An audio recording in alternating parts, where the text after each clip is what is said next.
Okay, so here we have a small group of lambs that were born last fall. Now it's mid to late February, and these are a cross of Dorset and Rita Warcots.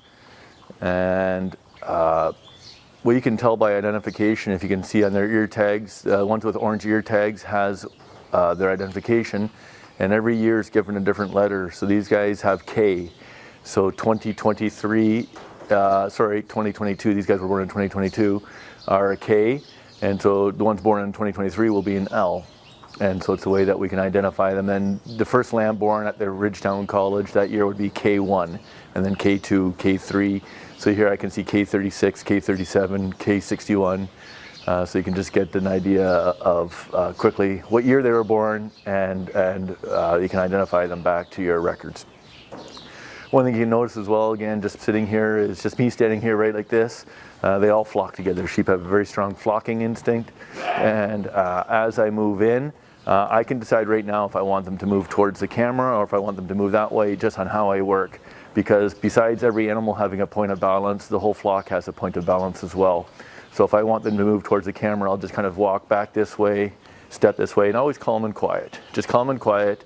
If you get animals panicked, they start running and acting irrationally, and I can just get them to move. Okay, and just once they start kind of running, I'll just back off a little bit, okay, and keep them moving in the direction I want around that circle.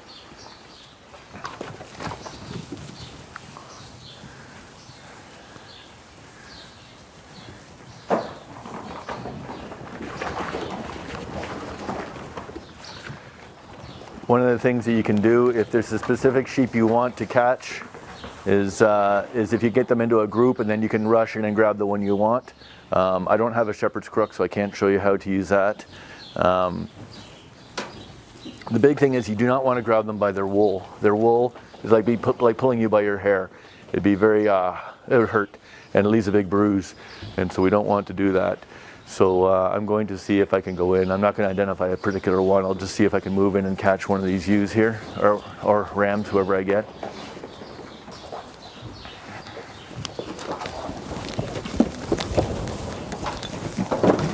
So you can straddle them. Here I got this guy. Okay, so I can just straddle him like this. I can hold him fairly easily. Just be careful, make sure you keep to your feet, because remember, he weighs not as much as I do yet, but he also has four-wheel drive, okay? The easiest way to handle them as well is hand on their chin. It gives you more control of them. This guy's got small horns, so watch that they don't jab you in the leg. Okay, hands there, and like this, I can hold them, hand behind there, and hand like this, okay? And I can more or less manage them at this point in time. If I want to then, this guy's kind of small, so it won't be too difficult. If I want to put him on his dock, I can just, you have to be relatively quick, because he'll want to,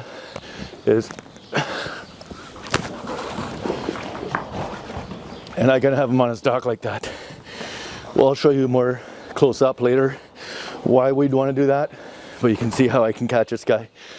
The other thing I want you to notice is once he's on his dock, how quiet he is. He just sits here.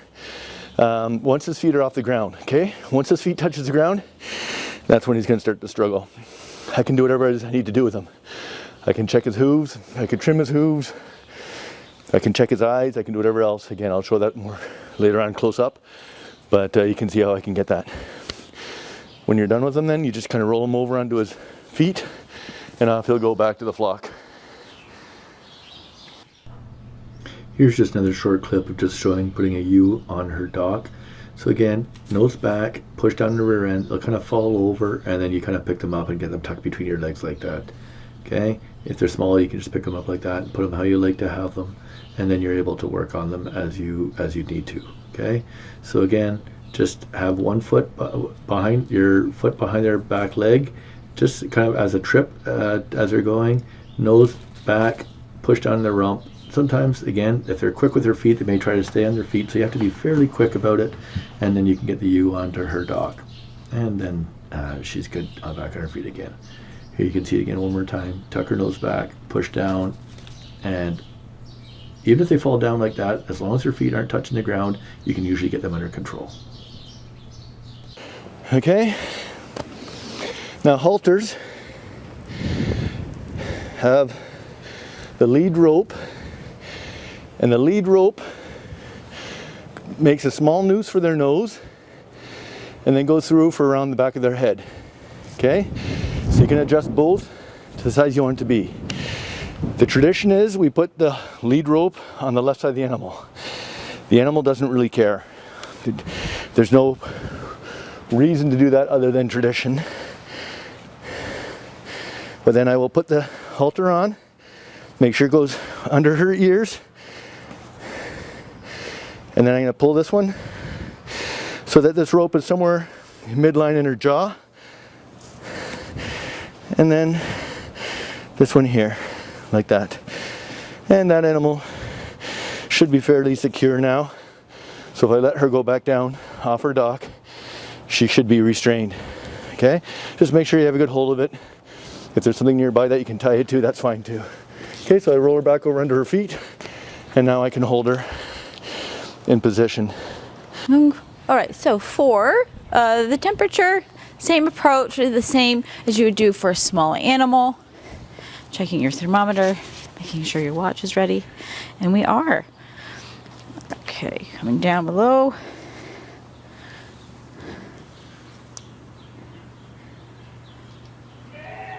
And in we go. Thermometer is on.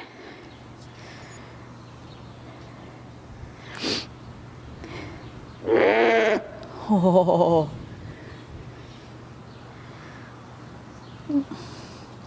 So if I press the button, here we go.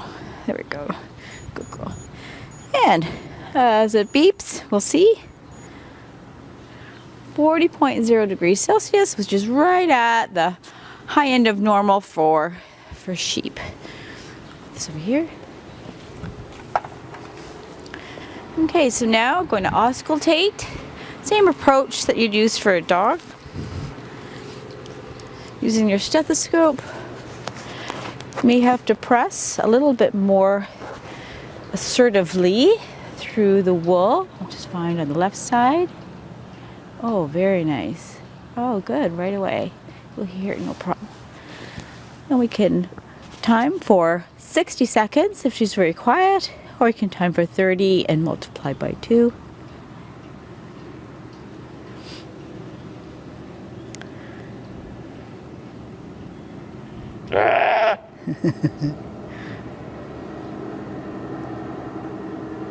Very good. And we record that.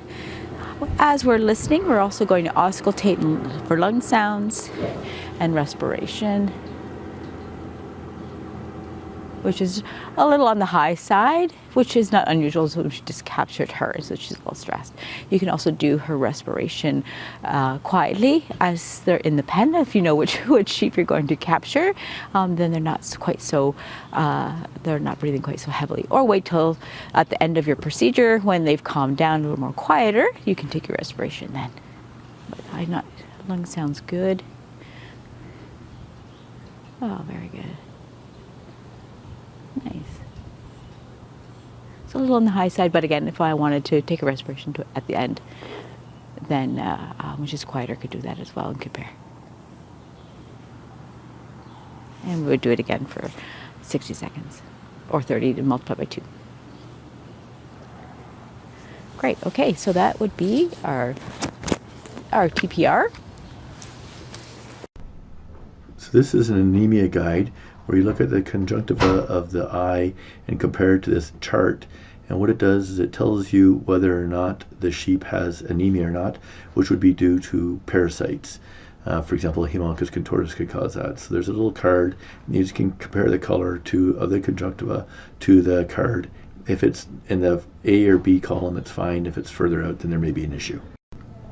For the subcutaneous injection, the best place is right under the legs there where you have that skin. You can just pitch a tent, insert the needle in, draw back to make sure you're not into a vessel, and then you can just put your subcutaneous injection right in there.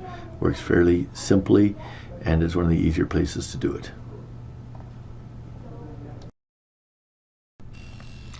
In order to take a jugular sample, I find it easier to shear a little bit of wool off the neck. If you do a lot of it, you can get quite good at it. You can feel the jugular underneath the wool, but I think it's easier to do it. So that's why we're just clipping a little bit off here so you can see a little bit better where we're going at it. So once you get it, you're going to again block off the jugular, and when you do so, one thing nice with sheep is you can actually see it swell up a little bit, and then it's easier to aim to hit it. The one thing that can be a challenge is if you have a little bit of wool left on, like you can see there, then it kind of, sometimes you can be fooled by thinking that the wool that's left on there is the swollen area. But if you follow that line there, you can see exactly where the jugular vein is right there, and you just want to prick the needle into there. You don't have to be super aggressive when you're putting it into the sheep, because you can hold it fairly steady there. Notice the angle I have the head as well. It's kind of important. Don't let the head twist. If it twists, then it kind of gets the jugular either tight or loose. Don't tip the nose too high up or too low down, or again, I find that to be where her head is sitting right there to be about the best in order to take a sample. Okay, so you can just see we're just going to put the needle in, and there you can see a very swollen jugular vein, and into it, and vacutainer on, and we can get that sample drawn really quite easily for a sheep compared to other livestock.